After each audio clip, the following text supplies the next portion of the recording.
অসমত বৰ্তমান সময়ত উজনিৰ পৰা নামনিলৈকে অসমৰ চুকে কোণে YBY নামৰ এই এপ্লিকেশ্যনটো বহুত বেছি ভাইৰেল হৈ পৰিছে। এই এপটোৰ পৰা বহুত ইনকাম কৰা বুলি কোৱাই নহয়, বিভিন্ন ব্যক্তিয়ে তেওঁলোকৰ ইনকামৰ তথ্য মুকলিকৈ ছ'চিয়েল মিডিয়া যোগে শ্বেয়াৰ কৰিছে। তাকে দেখি এজনৰ পাছত আনজন ব্যক্তি ইয়াত জইন হৈ গৈ আছে আৰু মাজতে বহুতৰে সন্দেহ হৈছিল এই এপটো বন্ধ হৈ যাব নেকি, কিন্তু শেহতীয়াভাৱে প্ৰচাৰ হোৱা ভাইৰেল হৈ পৰা এই স্ক্ৰীনশ্বটসমূহে মানুহৰ মনত আৰু কনফিডেন্স আনিছে আৰু সাহস বঢ়াইছে যে পেপাৰত যিহেতু এই এপটোৰ বিষয়ে লিখনি প্ৰকাশ পাইছে, গতিকে আমি চিন্তা কৰাৰ কাৰণ নাই, দুগুণ উৎসাহেৰে মানুহে ইয়াত জইন কৰিছে। আৰু কেৱল সেয়াই নহয়, বিভিন্ন এপ এনেকুৱাকৈ মাজে মাজে আহে অনলাইন যোগে, বিভিন্ন স্পনচৰ ভিডিঅ' দুই এটা ইউটিউবত বহুতে পায়, ৱাৰ্ণিং দিয়া থাকে, তথাপি নিজৰ ৰিস্কত কোনোবাই ইনভেষ্ট কৰে, বহুতে বহুত টকা পায়, বহুতে পিছত গৈ দেৰি হ'লে নাপায়। কিন্তু এই এপটোৰ সিমানতে সীমিত হৈ থকা নাই। অনলাইন বহুতে বিশ্বাস নকৰে, কিন্তু এই এপটোৰ প্ৰমোচন অফলাইন মুডত হ'ব ধৰিছে। বিভিন্ন অডিটৰিয়ামত বিভিন্ন সভা অনুষ্ঠিত কৰাৰ ভিডিঅ' ফুটেজ আপোনালোকে নিশ্চয় পাইছে। এই এপটোৰ ফালৰ পৰা কাৰ গিফ্ট দিয়া, মোবাইল গিফ্ট দিয়া ভিডিঅ' কিছুমানো বৰ্তমান উপলব্ধ হৈ আছে। অৰ্থাৎ মানুহৰ কনফিডেন্স বাঢ়িবই। মানুহক ইনকাম লাগে, ইনকাম চ'ৰ্চ লাগে। যদি ইনকাম কৰি থাকিব পাৰিছে, আপুনি যদি আজি বাধা দিবলৈ যায়, আপোনাক ওলোটাই গালি পাৰিব, আপুনি টকা দিব নেকি?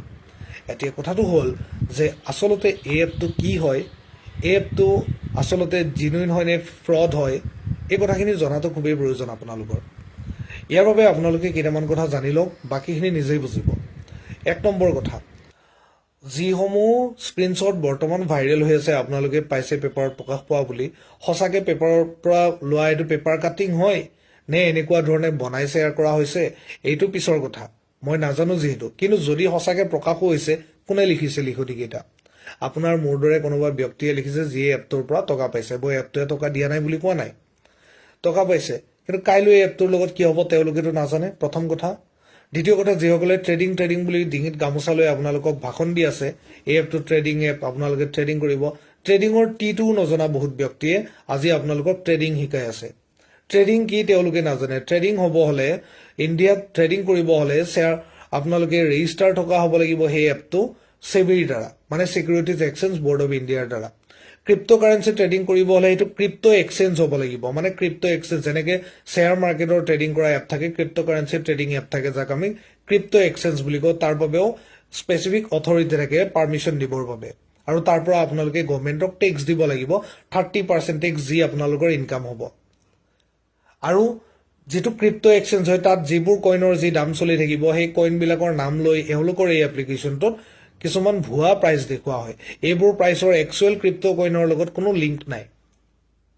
ক্ৰিপ্ট' কইন মাৰ্কেট ফ্ৰড নহয়, ক্ৰিপ্ট' কইন হয় আপুনি টেক্স দিব লাগিব গভৰ্ণমেণ্টক, বাট গভৰ্ণমেণ্টে ৰেগুলেট নকৰে বাবে গভৰ্ণমেণ্টে ৰিস্ক নলয়। কিন্তু ইয়াত ক্ৰিপ্ট'ৰ লগত কোনো লিংক নাই। আপোনালোকে টকা এড কৰিছে, ক্ৰিপ্ট' কাৰেঞ্চি বা শ্বেয়াৰ মাৰ্কেটত ট্ৰেডিং কৰিবলৈ জাষ্ট মিনিমাম এটা পইচা হ'লে আপোনালোকে পাৰে। ইয়াত কিয় 6,000 টকা ভৰাব লাগে এপটোত? কি কাৰণত লাগে ভাবি চাওক।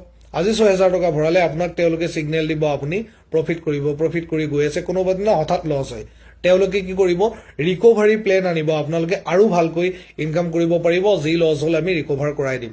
তাৰ বাবে আপোনালোকে ফাণ্ড জমা ৰাখিব। ডেট মিনছ কি, আপোনালোকে 6,000 টকা ভৰালে, অলপ প্ৰফিট কৰিলে, তাৰপিছত প্ৰফিট কৰিলে কোনোবা দিনা লছ হ'ব, তাৰ পৰা ৰিকভাৰী প্লেন আহিব, তেওঁলোকে লাভ কৰাই দিব বুলি আপুনি আৰু টকা এড কৰিব। যেতিয়া সঁচাকৈ আপোনাৰ টকা ইনকাম হ'ব, তেতিয়া কি হ'ব, 5,000টো যেতিয়া 6,000টো 10,000 হ'ব, 10,000টো 12,000 হ'ব, 15,000 হ'ব, মানুহৰ কনফিডেন্সটো বাঢ়ি যায়। আৰু অলপ যদি মই টকা লগাওঁ, মই দেখোন বহুত বেছি ধনী হৈ যাম, অলৰেডি অমুকেতো বহুত গাড়ী ঘোঁৰা লৈছে, মানুহে আৰু টকা এড কৰিব। এনেধৰণে গৈ গৈ যিমানে কাষ্টমাৰ বেছটো বাঢ়িব, লাহে লাহে আজি আপোনাৰ কাইলৈ বেলেগ এজনৰ উইথড্ৰল প্ৰব্লেম দিব, মানে য'ত আপোনাৰ ৱালেটত টকাটো আছে আপুনি উইথড্ৰ কৰিব নোৱাৰিব। আপুনি কাষ্টমাৰ ছাৰ্ভিচত যদি কণ্টেক্ট কৰিব চেষ্টা কৰে, তেওঁলোকৰ বিভিন্ন প্ৰব্লেম দেখুৱাব, আপুনি কণ্টেক্ট কৰিব নোৱাৰিব। কণ্টেক্ট কৰিব পাৰিলেও আপোনাৰ একাউণ্টত প্ৰব্লেম হোৱা বুলি কওক, বা আপোনাৰ বেংক একাউণ্টত প্ৰব্লেম বুলিব। আজি আপোনাৰ কাইলৈ এজনৰ এনেকৈ গৈ গৈ এটা সময়ত এই এপটো বন্ধ হ'ব। বন্ধ হোৱাৰ পিছত কি কৰিব আমাৰ মানুহে, ইজনে সিজনক দোষাৰোপ কৰিব ধৰিব, অমুকেহে মোক কৈছিলে। কিয় কৈছিলে? তেওঁৰ ইনকাম হৈ আছে, আপোনাক দেখুৱাইছিলে, গতিকে আপোনাক তেওঁ দেখুৱাইছে, প্ৰুফ দিছে, আপুনি তাৰপিছত জইন কৰিছে, গতিকে তেওঁৰতো ইনকাম হ'ল। কিন্তু আপুনি তেওঁৰ কথা শুনি ইনকাম কৰিবলৈ যোৱাৰ আগত আপুনি জানিব লাগিব, এইটো কোনো গভৰ্ণমেণ্টৰ অনুজ্ঞাপ্ৰাপ্ত যিহেতু তেনেকুৱা এপ্লিকেশ্যন নহয়, না RBI লাইচেঞ্চ আছে, না আপোনালোকে এপটো চালে দেখিব, না ইয়াত সেবিৰ ৰেজিষ্ট্ৰেশ্যন আছে। গতিকে কাইলৈ কিবা ফ্ৰড হ'লেও ইয়াৰ বাবে আপোনাৰ বাবে গভৰ্ণমেণ্ট দায়বদ্ধ নহয়।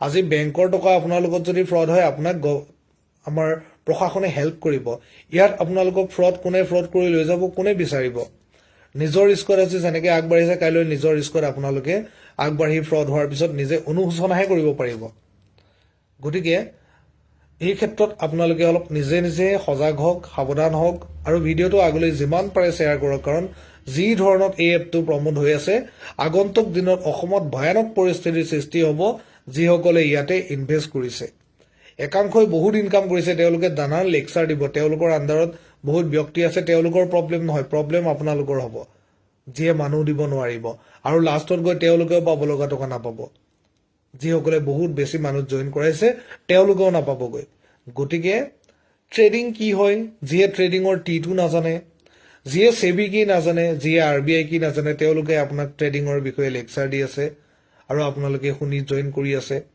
ৰিস্ক লৈছে নিজৰ কষ্টপাৰ্জিত ধনখিনিৰ ওপৰত তাতকৈ আপোনালোকে শ্বেয়াৰ মাৰ্কেটত বিভিন্ন ভাল কোম্পানী শ্বেয়াৰ কিনক আপোনালোকে মিউচুৱেল ফাণ্ডত ইনভেষ্ট কৰক আপোনালোকে নিশ্চিত হৈ থাকক তাকে নকৰি আপোনালোকে এতিয়া এইবোৰ কৰিব আগবাঢ়ি যোৱাটো আপোনালোকৰ বাবে উচিত নহ'ব বুলি ভাবি মই কথাখিনি কৈছোঁ বাকী আপোনালোকৰ মৰ্জি আপোনালোকে পেপাৰ কাটিং দেখিছে কিবা দেখিছে এইবোৰ আচলতে আপুনিও কাইলৈ লিখনি এটা দিব পাৰে কিন্তু সঁচা নে মিছা আপুনি প্ৰমাণ কৰিবতো নোৱাৰে কাইলৈ এপটোৰ ফ্ৰড হ'লে আপুনি ক'ত বিচাৰিব তেওঁলোকৰ অফিচ ক'ত একো নাই গতিকে বাচি থাকক এইবোৰৰ পৰা